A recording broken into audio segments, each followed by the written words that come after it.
Victory in the Badlands as Pyro wins in a landslide. Oh boy. This became pretty obvious in about a week. So what's gonna get in that new class pack? When's it gonna come out? No clue, they didn't even hint at that.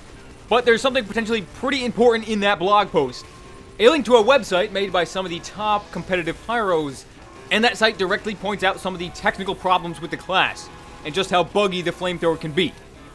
This is Valve sorta kinda directly acknowledging some of the real issues with the Pyro, and that's pretty neat. I'm actually kind of optimistic that they'll fix these, but who knows when that's actually gonna happen. Let's hope before Christmas. Probably not, but we can hope. And well, the war was half of the Meet Your Match update, but what about the match? The matching part. Now that the dust has settled on this update, let's look at what it actually brought. And it brought matchmaking. Who would have thunk it? Now, I said way back that adding competitive matchmaking would be good for everybody, regardless of whether you played it or not.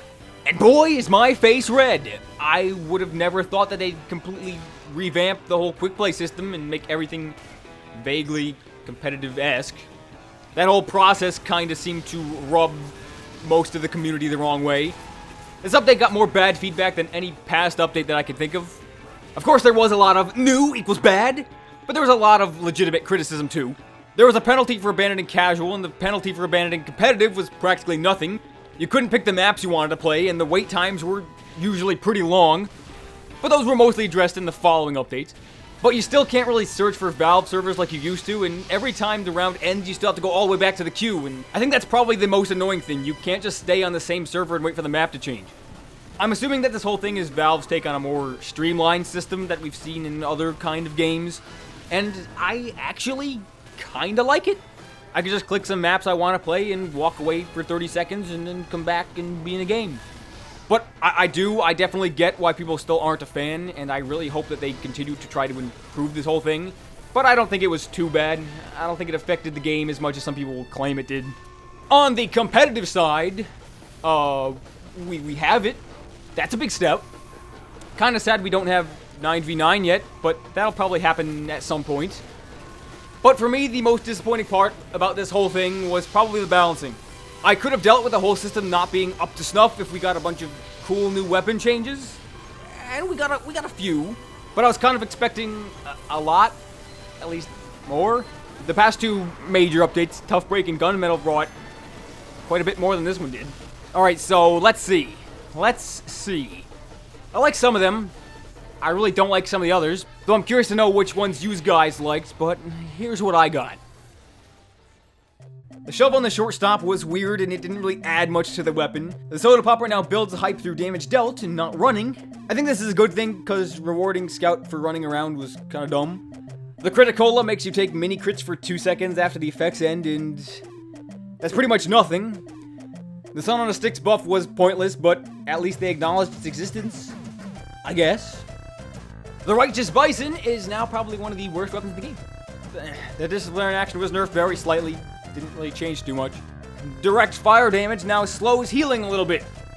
That sounds like it would be more significant than it actually is. It doesn't really change that much. And they removed a hidden downside on the Man Melter. Alright. The Iron Bomber's bombs blew up faster. Didn't change that much, but at least it's a little bit more unique, I guess. With the Wee Booties, I don't really like the idea of a weapon's upside only applying when used with another weapon. Increased speed is kind of a universal buff that could be applied to every loadout. I don't think it needs to be just a shield thing. And with the Quickie Bomb launcher, honestly, I don't really know. I don't really think it needed so many changes.